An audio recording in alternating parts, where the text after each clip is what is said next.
So today, Jason and I are talking because, one, we work really well together. We've kind of been in that peer-to-peer, and coaching relationship now for, 2.5, 3 years, just that. And then Has it been that long? Yeah. And then before that, we were both athletes together.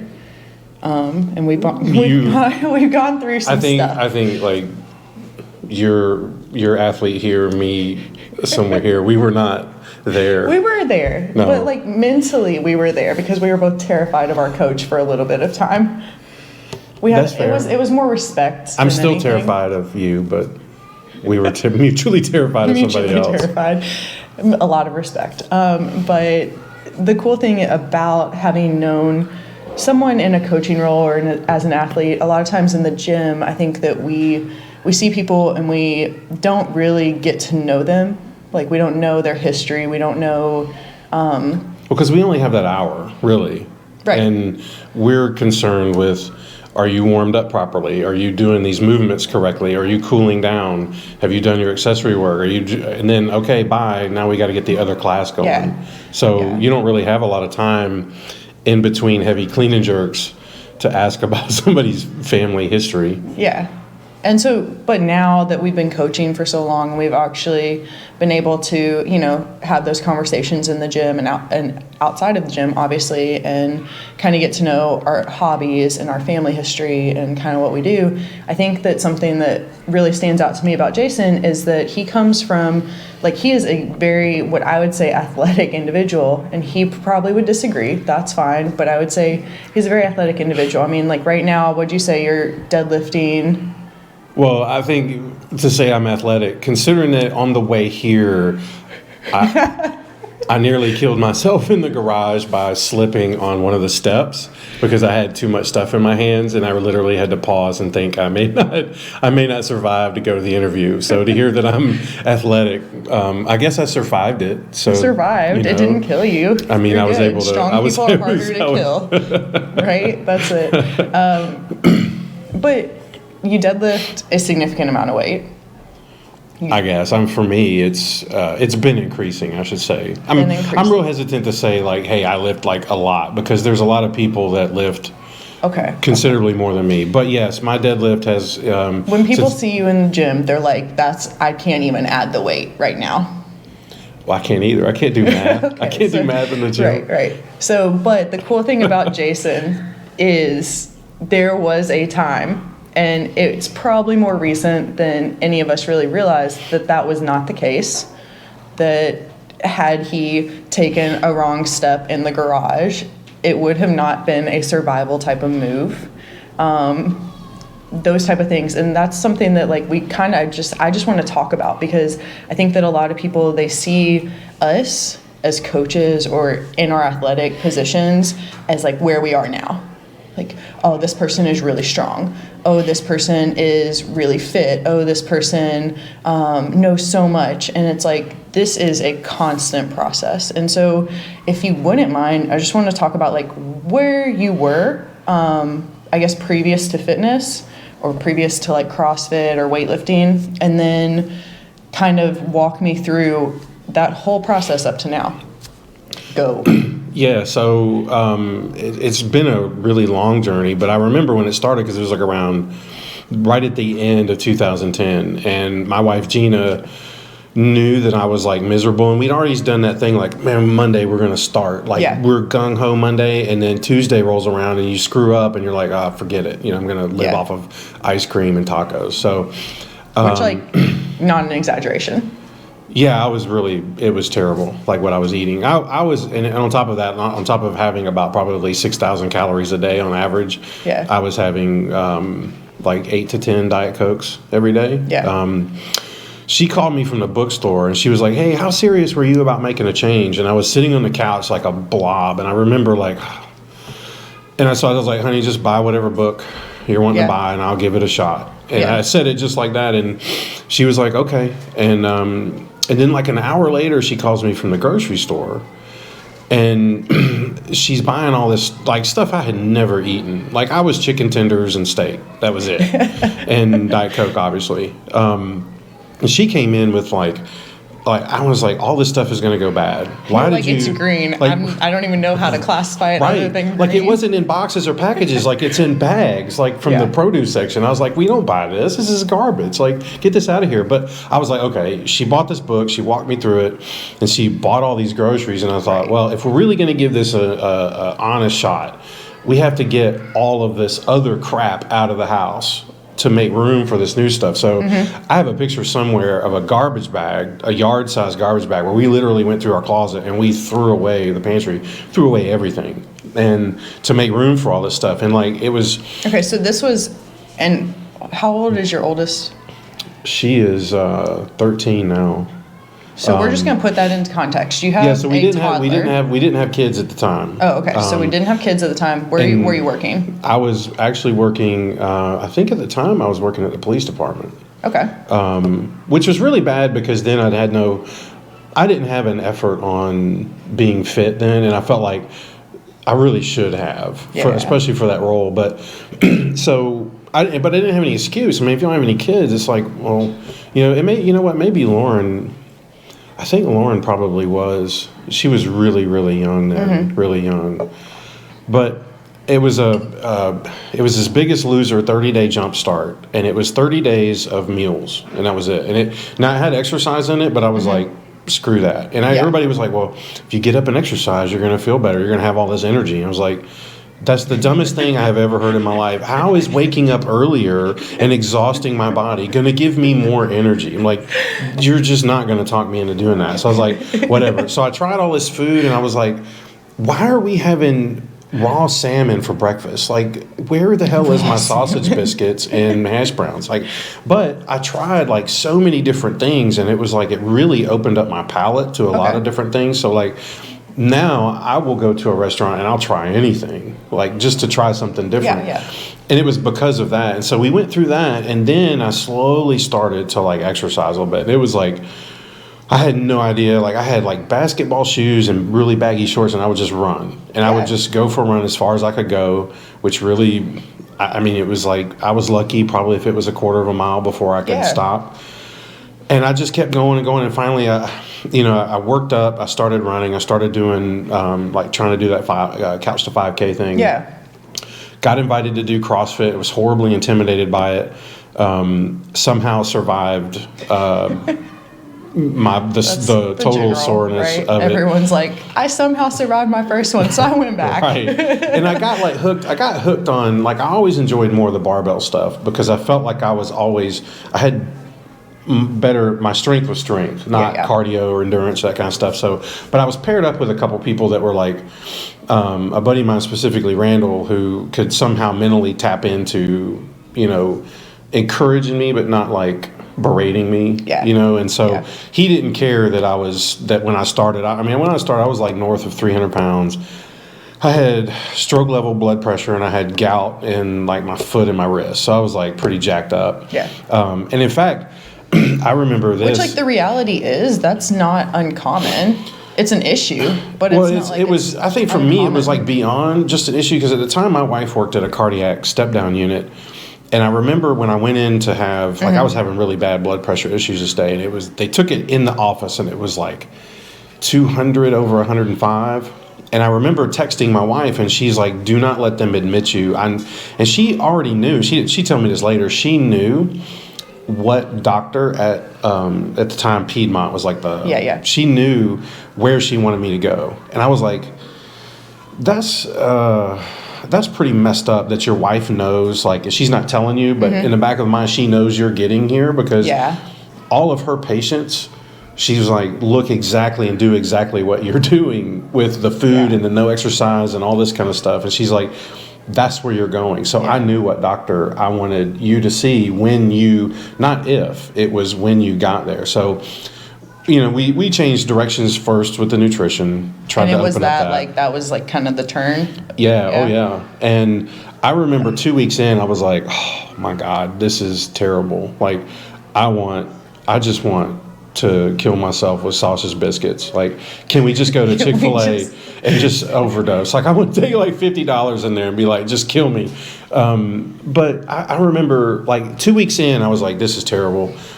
and I wanted to quit. I was just so done with it. And Gina was like, oh, let's just keep going. Yeah. And I was like, if she would have said, hey, you know what? I hate this too. Let's go get some wings.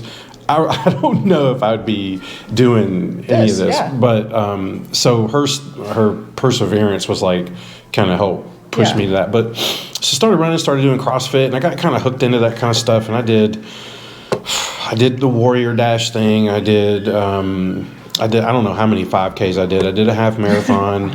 I did a full marathon. I did Tough Mudder. I biked a century. I did, all of those kind of bucket list of things.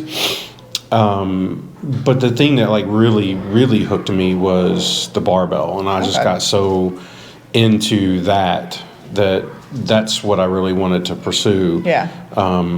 Which totally changed everything to like eating from, hey, I've got to lose 80 pounds to, well, no, I'm trying to lift a certain amount of weight. Yeah. How do I fuel? And that's what it turned into. It turned into, how do I fuel to get to where I want to get versus I've got to stop eating crap and I just have to move my body. Yeah. To now, which is a totally different thing. So I think weight for me is always going to be a struggle. It's always going to be in my mind. Like, and because I'm always of going where you were health-wise, or also because of, like, how you felt, or both, or was it, like, a self-esteem thing, too? All of it. And I think it's so hard for people to overcome because I think no matter where I get physically, in the back of my mind somewhere, I'll always be, like, the fat guy. And that's hard for a lot of people to understand if they've never been there. Because trust me, I've had friends that are like, that's BS, you're always talking about the scale. And I'm like, but if your only goal is to lose weight, that's, for me at the time, that was like the only way to measure success. Is if all I'm trying to do is not be fat, the scale is going to tell me that. But they were like, you need to worry about how your clothes fit. And now I'm a little bit closer to that, but it took, I mean, gosh, it was years. like 2011. Yeah. So it took a decade. Yeah, and still that mentality is because I was never really encouraged to go to the gym. I never knew that it could be fun. I never knew that, I would feel better. So it took just going in and making it repetitive to now where it's how do I eat so that I can lift the amount of weight that I want to lift, but still feel comfortable in my own skin. But then also, now it's kind of like a different evolution of also learning it's not like that's still just a small percentage of like what's done in the gym. It's more like outside, like what I love what you're talking about, like the walking. Yeah. Because for so long I was like, that's stupid. Like who cares? Who gives a crap about walking if I'm doing high intensity or if I'm lifting heavy? Like walking is not going to help me deadlift what I want to deadlift, but it actually all that stuff will because it keeps me moving. I feel. The days that I don't, I just feel wrecked. Sluggish. So it's taken me a total it's taken me a long way to go from where I was from it was so bad. Like we had less than a quarter of an acre of grass. Yeah. And I was so out of shape. I had to take 2 days to cut it. I had to cut the front yard one day and the backyard the next because I did not have the stamina to cut the grass. Yeah. And that's kind of embarrassing, when you're just like, or if your kids want to play and they're like, why can't dad do this? Like dad, why is dad so tired? Or why can't dad run? And like to get to the point where it's like, well, we would love to go biking, but we were afraid to ask dad because we know he's going to go bike like way longer than we want to go. So now it's like this opposite kind of thing. So I'm telling the kids like, okay, just any movement. If we want to stop, you tell me because if not, we're just going to go. And they don't because they didn't like that. Like at first, they weren't ready to bike like 5 or 10 miles on their little things. And I was like, we didn't have water. We were just going. And they were like, they came home and complained. And I was like, okay, we'll rein it back a bit. But I would rather be at that point than being like on the couch feeling terrible because you get stuck in just this endless cycle of I can't break out of it. You get depressed and so you go right back to square one. So if you were to look at in that regard too, because I think that something about Jason that I love because it is very different than me is he is very, very organized. Like when he decides, okay, I'm going to do this 12-week training cycle, probably within the next 3 days, he has every single day mapped out. It's on his own spreadsheet. He's created if I hit this is the next step. Like the timer's on when he's working, so he knows exactly how much rest. Like, it's never a like by feel type of thing. It seems like. So I guess to see him go from something that was, I'm never doing this, to be now like, I guess the most measured person that I would probably say. I think that's something that I respect about, is because he's constantly measuring and evaluating performance. That being said, like, what do you think were some key, I guess, like mindset moments for you that brought you to that point? Like, what, because you talked about you got off the couch and obviously that was like a blood pressure thing and stuff, but like, what did you have to tell yourself when you were training for those things? Or now that you're not necessarily training for bucket list type of things for the most part, what do you tell yourself? Like, what does that mindset look like? Then I think I had to be around certain people. I had to be around people that would not let me, because I was at that point where if I didn't really feel good, or I was lazy, so I wouldn't go in. So I had to be around people that were gonna give me a really hard time if I didn't go. And they did. Like, if I skipped a day, it was hell. Like, and I didn't live it down. And they didn't let up on me. Yeah. Now it's a little different. I think that took almost like when you're working on these lifts where you're like building in that muscle memory. I think just going in and making that a habit to where it's a point where one day I look back and I'm like, wow, I haven't really thought about like skipping. Yeah. I don't wake up and like, but it also wasn't like a 30-day fix. It was absolutely not. And I also think it took, trying some of those different things, okay, well, I'm going to train for a 5K. And then that starts going good and I start thinking, well, I could probably run a half marathon. And then you start doing that and you think, well, you know what? I'm going to go ahead and train for a full, because why not? Like, I could do that. Why not? And then, okay, well, I see other people cycling, or I see other people doing this, so let me try some of those things. Now it's a lot different because I feel like for the most part, I don't have like a training partner. I don't have somebody that's doing the exact same thing that I'm doing. Yeah. That can push, that is, at a higher level than me, that can push me. I would love that. But it took just having to go in constantly and have people holding me accountable. Right. To build those good habits. And now I think the organization and all that kind of stuff, for me, it's kind of calming. I feel like if I can, that's your accountability then. Yeah. And having everything in order, right. Because for me, it's like really calming to say, here's 13 weeks. Here's everything that you're going to do. Here's all the numbers. And there are days where it's built in where it's like, okay, well, I kind of feel better. I can do a little bit more. This morning was a great example. I did not feel better. I just felt like this is one of those days where I almost died on my garage steps. Right. It's fine. Right. Like the first 20 minutes you're warming up and you're like, this was a mistake coming here. Like, what am I doing? But you get moving and then it's like, okay, today's not a PR day, but I'm in here doing something, and I can focus on quality of movement. I can focus on so many other things than just, okay, well, I got to hit this specific weight. So there's other things that I can work on for me that helps me kind of drive me. So, because I always have to feel like I want to be productive while I'm in there. Otherwise, I mean, it's kind of a waste of time, right? So go in there and focus on something. But it took a long time. And we were talking about this last night with some of the other coaches, and it hit me that, I've been training kind of on my own for a long time now, and without the motivate, like I don't need a meet or something to push me to do that. It's like if I want these numbers, kind of how I feel too, then I feel like I can go get them. Because if you're not going to go get them in training, you're definitely not going to go get them on a platform. Is that like a quotable moment? I think that was a pretty quotable moment. I feel like that's something that we're going to option it'll be on Instagram later. Yeah, specifically that 30 seconds, whatever. That's going to be it. Take that away, guys. It'll be available for $19.99 later. It's actually an ebook. Just that page after page. DM me for coaching one-on-one. Discount code. Nutrition guide about juicing. I wish I would have already hit my numbers then. All right, yeah. I'm in vegetable juice, but I like where you were going with that. Right. Oh, that's what you weren't talking about, vegetable juice. Okay. No. That'll be the next So, video.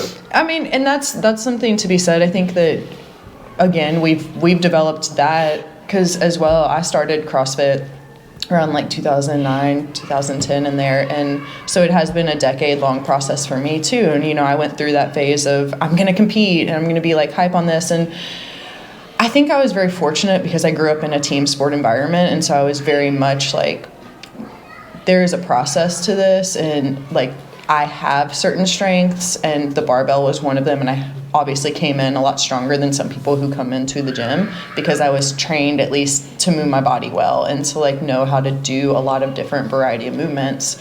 But it has been in the more recent years that I prefer to train alone, or I prefer to have something that's more individualized to one, what I'm passionate about, but two, like what I see as like my weaknesses. Like no one else really knows those. Like no one knows me and knows like I need to do this because if I'm not mentally doing it, like if I'm not there, if I'm not walking every day, like you said, if I'm not really trying to push myself or saying like, oh man, this is something that scares me. Like this is where I see myself being vulnerable, like for my back, for example. Like if I see that, I'm going to completely change it. And I don't want someone else being like, oh, don't do that, man. Like, you know.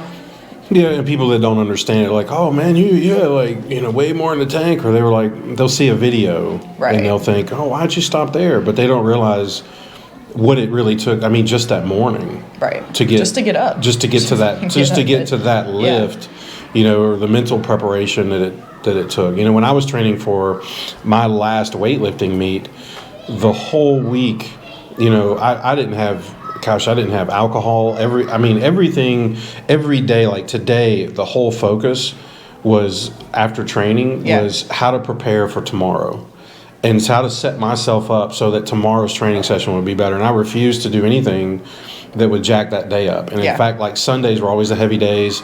And, you know, I took Sundays to an extreme, but Saturdays I was like, I'm not going to go eat crazy because it's going to make me feel like garbage the next day, and I don't want to feel like I want to hit the numbers that I want to hit in training. Now, of course, I took it way too far, and you know, after Sundays, I was just obliterated, which wasn't good either. But I wasn't competitive. I didn't come from any of that, so I didn't have that mentality of like, okay, go be aggressive on the platform and go compete. I'm like, what does that mean? You know, like if you've never done that or been put in that environment, but I liked that kind of feeling of that kind of nervousness, you know. I almost crave that. I guess it was in a way somewhat like a drug. Yeah. Being at that stressor. Being at the chalk bucket with everything quiet, with, you know, the judges looking at you and everybody's out there waiting to see what you're going to do. And, you know, your heart's pounding and you know, like this is probably 1 or 2 kilos away from all you've got in the tank. And you're sitting there in a chalk bucket trying to be, you know, like this smooth operator. And you're like, you know, going through your motions in this head game. But like that feeling was always, I like chasing that kind of feeling. Yeah. And I can still kind of get that with, you know, some of the stuff with the, you know, in training. But I don't know. I'm not sure yet if I'm going to try like a powerlifting meet or something. But so the cool thing, you guys, a lot of you guys, like I said, you see what Jason does now, or you see him in any given day, or you see a video. Same thing with me. What you don't realize oftentimes is that it's the same thing. Like, right, we don't know where people were in their lives. We don't know where they're coming from. A lot of times, like, even the person who knows you the best is not going to know everything about you. What I know about Jason, something that I think is a reason why he and what he has to say is super valuable to a lot of people out there. And it might not be just you, and it might not be just about training, but he's gone through some shit. And in both like life as a police officer, and then transitioning to staying at home and working, you know, and finding that balance, but also in regards to training, which we're going to kind of stay in that lane a little bit more, but he's had a very bad injury. And I have as well, but like he's had a very bad injury and been told a lot of very discouraging things. And so I'm basically just going to ask you if you wouldn't mind talking about, I guess, the back issue, the back injury, and then like how it happened, you know, what you were told, and even like pigtailing off that, like where you see an intervention could take place for doctors, like what you would like to see change, maybe. Yeah, so I always sucked at snatching. So anybody that we coach with snatching, you're not the only one that hates it. It's literally the dumbest movement ever. But if you're going to do weightlifting meets, you kind of have to snatch, right? So I was practicing them, and I remember coming out trying to drop under a snatch, and I was forward. And I also had an MRI on my knees. I had early at the time, and gosh, this was like 7-8 years ago. Then I had early onset arthritis. God knows what's wrong with me now. I'm surprised you can't hear my knees on the camera. Right. It's just like, sitting is it's hard not the for background him. noise. Those are my knees. But so my left knee particularly, and I kind of felt it give. And so I knew I was going to lose the snatch. So for me, it was like, how quickly can I go forward to bail out of it? Ended up dropping it right on my lower back. Yeah. And so I had like a 6-inch hematoma kind of thing on my lower back. Ended up going and getting Guys, all that.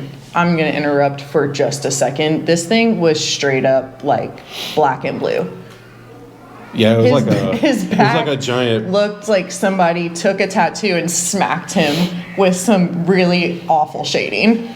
Even the neurosurgical specialist used profanity when he saw the picture of it, which was disconcerting to say the least. Not how you go about talking to a patient, by the way. Bedside manner where we need some work. So I was like really crushed, but it was kind of one of those things like when it happened, it's like when you get punched in the face with a volleyball. Yeah. You know how it's like, you know, you kind of want to cry, but you don't. It's like kind of shocked. You're still like. I finished my workout and I did everything, but I was like, wow, and it got worse, like the pain. Yeah. So, long story short, X-ray, MRI, and all this kind of stuff. That was a heavy barbell too that smacked on your back, right? Well, I don't know. I have to. I can't. I wish I had a video of it, really, because I wasn't videoing anything then because I was. But I want to say it was like 175 or something like that. Dude, you all know how it feels to have like anything drop on you, much less a whole person on your lower back. Lower, and that was probably the worst place other than my head. I could have dropped a bar. So. They said like L5, S1, wherever that area is, was pretty much collapsed, and I had a bulging disc pressing on a nerve, and they wanted me to go to this neurosurgical specialist. And I remember going and seeing, and I'm pretty sure that this guy was at least 498 years old. Like, he was born, like, I think when they wrote the book of Leviticus, like, he was there. And he was like overseeing that, like that's how ancient this guy was. You're like, oh, so you were around when nerves were created. And cool. I understand, like when you say, hey, I'm a weightlifter. Right. People will think, okay, well, you're bench pressing. A lot of people would not assume, just in general, and it's okay that's the snatch and the clean and jerk, and then also like squatting and pressing. They just think benching and deadlift, whatever. Or like bodybuilding. Right, like, right. Gotcha. Okay. And so this guy was like talking about dumbbells and all this stuff, and it was so frustrating. Because it felt like almost like he wasn't speaking the same language. And I was like, I wish you knew, like, could understand, like, something about how I am moving on a daily basis. Gotcha. And how I want to do that. And he just said, well, you're done. And it was just like that flat. He's like, yeah, you're not ever going to do this again, ever. And he's like, you may be able to use some dumbbells or maybe do some lunges, but, you know, you're done. And it was just this matter-of-fact thing, and to me, it kind of felt like if I'd have walked up to you and have been like, yeah, what's the last day you're going to have your dog? I'm taking it forever. And you're like, oh, hell no. Whoa, what the hell? Like, if I'm just going to snatch something so important in your life out of it. Just rip it, like it's nothing. And I was just, like, gutted. And I just remember sitting in the car, like, what the hell did I just hear? Like, is this, like, really it? I'm like, am I going to have to go to Planet Fitness and walk on a treadmill? Like, can I... Yeah. I was like, it's over. And so I remember going through physical therapy, showing the guy some videos. And what was great was the guy was like, well, yeah, you can't do what you were doing. Yeah. You can't do it the way you were doing it. you can do what you were doing it, but we have to correct the movement patterns and rebuild certain parts of your body to re-strengthen them so that you can do these movements that you want to do. Right. Now, obviously, my back is not going to be magically healed, and so I've had this conversation with my primary care doctor, who does understand the kind of movements that I'm doing, who is like, if you want to be competitive, you can push really hard for another year or two, and you could hit these numbers that you're chasing, or we can start thinking about how to kind of taper things down a little bit and change some of the exercises so that you're able to do what you want to do more long term, over a longer period, rather than just be strictly competitive. But it took going through physical therapy, and what I loved about that was when I showed the guy a video of like doing split jerks. Yeah. He didn't. It was never like, oh, it's too much weight. Yeah. Like, he was like, he didn't dismiss you. No, he zoomed in. He's like, well, here's your problem. Look at your hips.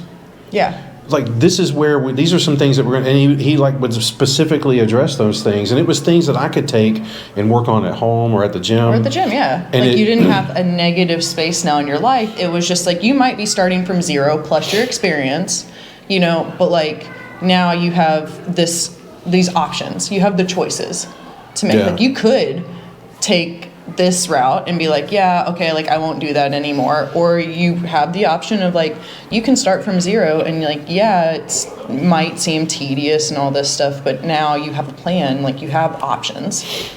I mean, I had pain so bad that I reached down in the island in our kitchen to grab a pan, and I had this pain shoot through my back, and it sent me to the ground.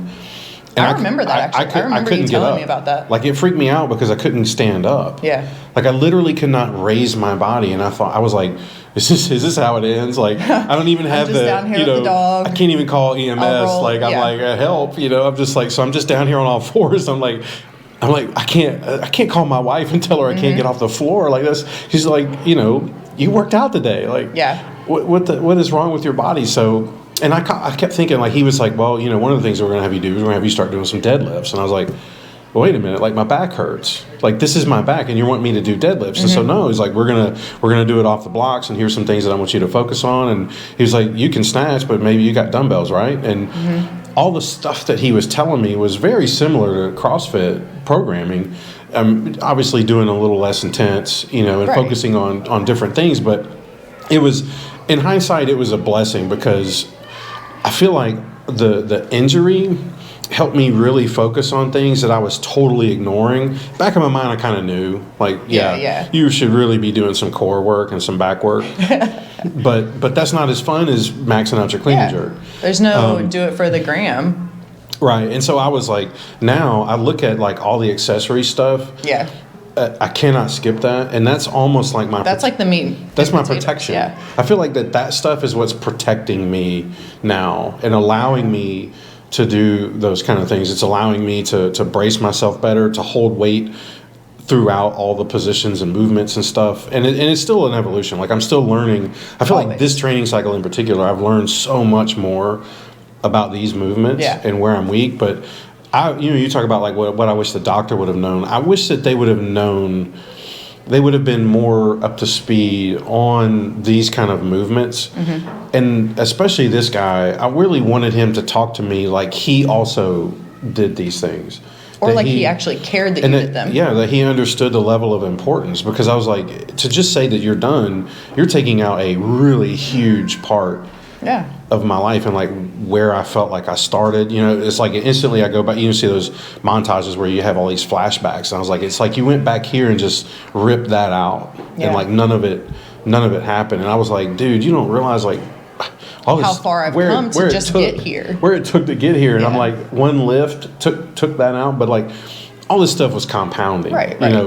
I already had issues with my back and my knees, and I wasn't focused on early onset arthritis. I wasn't focused on core and the accessory work and all the recovery kind of things. I was just like, I'm going to lift heavy. I'm going to hit these percentages. That'll be enough. And so you combine everything, and then it was like this perfect storm. And when it hit, it was like, okay, now we're back at ground zero. So how do we rebuild from there to get where we want? And the coolest thing was being able to, I would care less about ever talking to this doctor again, but the guy that did the physical therapy for me, I sent him a picture of like my last clean and jerk at that. Gosh, I wish it was a while ago. It was like 3.5, 4 years ago. Yeah. But I wanted to yeah. qualify. My goal was always to qualify for Masters Nationals, and I did that. I think with the first clean and jerk, and I think on the last one, I think on the last one. Anyway, the totals was enough at that time for Masters Worlds, which was really cool. Yeah. So I sent him a picture and a thank you letter, and I was like, you know, this is what you allowed me to do, and this is what this other guy said that I would never do, and so I'm still doing it, but it's still always in the back of my mind, like I cannot let that, like, oh, you PR'd, you're lifting heavy, now you can drop focus on all this other stuff. So like I will now, and it took a long time to get here, I will now forego some of the bigger, heavier singles in favor of, well, if I've got 30 minutes, then I'm going to focus on the stuff that's going to keep me healthy long term. To lift, yeah. Yeah, and it took that injury to I mean, you always learn the hard way, right? Yeah, you do, right?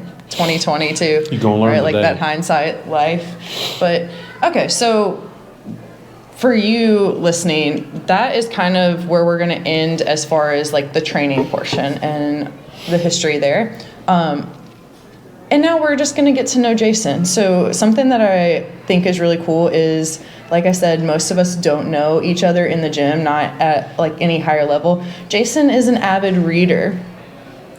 And he's also a very creative person. If you have seen any of those videos on Kentucky and a Barbell or a lot of the CrossFit Bluegrass videos, you're going to be seeing a lot of Jason's handiwork, Kentucky and a Barbell, those memes, all that jazz.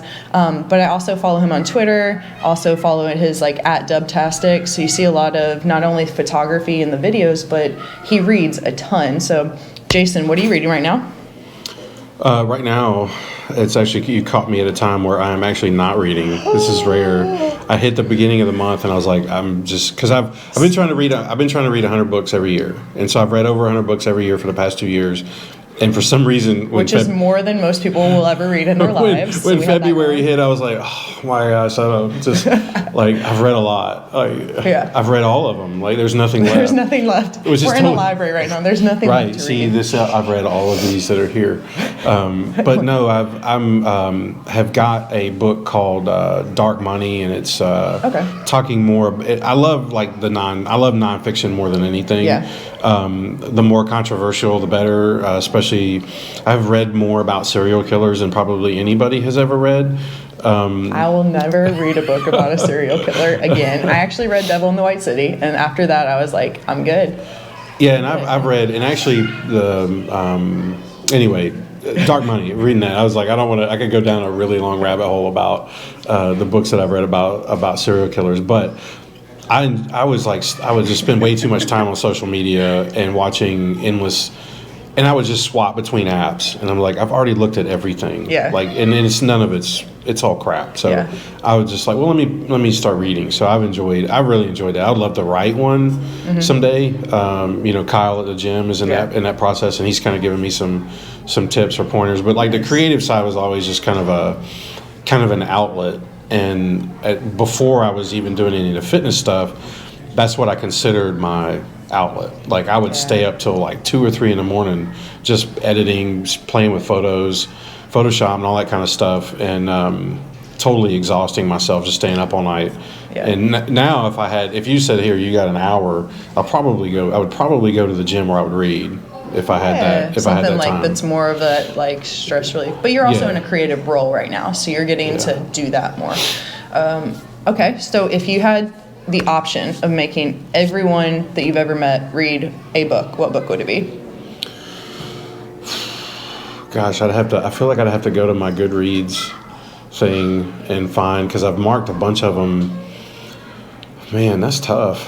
I'd just say, like, there's a lot that I feel like people should read, like Blood of Emmett Till was really good, but then there's like there's books that I really enjoyed that are nonfiction that I wouldn't say it's like required reading, like Into Thin Air by John Krakauer was really good. It's about that failed Everest attempt where so many people died. Mm-hmm. He was one of the ones that made the summit and back, and it was able to write about the whole thing. And all of his books are really, really well done. When people usually say like, hey, I don't know where to start, I always recommend that one because it's really good. It's nonfiction. It's got a lot of suspense. It's real factual. Yeah. They made a movie kind of loosely based on it kind of stuff, so I always would point people to that. I do have there's a lot of deeper books that I've read, but I don't know. Sometimes people don't. I don't know. Sometimes people don't really gravitate some of them are, I don't know, darker in content. Like I love The Road by Cormac McCarthy. That's probably one of the most powerful books, like or fiction books that I've read, because it's just so, the way that he writes was just incredible. And I just remember feeling something reading it. Yeah. So I think anytime an author can conjure he has emotion. A lot of that connection to your mind too, because you see like the inner workings of his mind in that book. And so you're kind of like, oh, okay, yeah. Yeah, and people either love that book or they hate it. They're like, I hate his style, but to me, I felt like I was in this world that like you understood that he wrote. Yeah, for sure. Yeah. Okay, so last thing we're gonna do today, a little 30 seconds quick fire. So Jason, favorite food? Absolute favorite? Yeah, absolute favorite. Well, ice cream. Ice cream. Yeah. Favorite flavor? Bearcat, and it's a limited flavor. And this I have way too much detail, but Bearcat from Grader's. It is red velvet, like a red velvet cupcake, cookies and cream. Grader's like sponsor could him. Seriously overdose on that. Okay, we already know your favorite color is black. Yes, until they make something darker. Until they make something darker. How do you take your coffee? Now, I'm trying to chill out with everything now. Like it's like stevia with a little bit of milk, not much. Preferably, I like lots of cream and sugar. I like the Dunkin' Donuts creamer. Nice. But I'm trying to chill on that because like sugar is a terrible thing for me. I have. It's bad. It's really. We won't talk about that addiction. Favorite athlete? I don't know if I have a favorite athlete. Okay, favorite sports team? Yeah. Georgia Bulldogs. Where my wife went. Aw, that's precious. Right, I had to throw that in there. For life, Gina. For life. We love you, Gina. Okay. She won't make it watching all this. She'll be like, I'm not listening to him talk for 40 minutes. And favorite Instagram to follow? Oh. That's tough because I have several. Like there's some that I like that are creative, like Peter McKinnon he does a lot of photography and videography. Is that his handle? Or? I'm not sure. I think if you look up Peter McKinnon, I'll make sure to post all this in the notes, guys, so y'all can get a lot of the like fitness wise. Bethany Shadburn, like she does a ton of really. Hers is Bethany CF, right? Yeah, Bethany it's like CrossFit, like BETHANY CF. Really intelligent kind of warm ups and cool downs and accessory game on point. Yeah, and like if you've been in a weightlifting classes, a lot of the stuff you've seen is actually come from her. So I like that. And then like there's a ton of photography and Photoshop shop ones. It's hard to recall just one, but like Peter McKinnon stands out because he does a lot of stuff with photography and video editing, and he has access to a crap load of really expensive equipment. So it's really inspiring to watch him take thousands and thousands of dollars out to these really beautiful areas and capture some trulies. Plus his editing skills are really, really sharp. So when you watch the videos, they're really fun and you see little things. So I'm like always watching it to try to get ideas on what I could do better with my stuff. Cool. And where can people find you on Instagram and or Twitter or Dubtastic on all of them. DUBTASTIC. Dubtastic on all of them, or Kentucky in a barbell. Yeah, stay out of my DMs. Get off my lawn. Don't slide in. Get off my lawn. I wish I could turn messaging Unless off. you have coffee and ice cream. If you have Bearcat ice cream, you slide right on in. Yeah, we'll talk. Otherwise, I don't want to hear from you. All right. So thank you guys for listening. If you do want to get a hold of either of us, just let us know. See ya. See ya.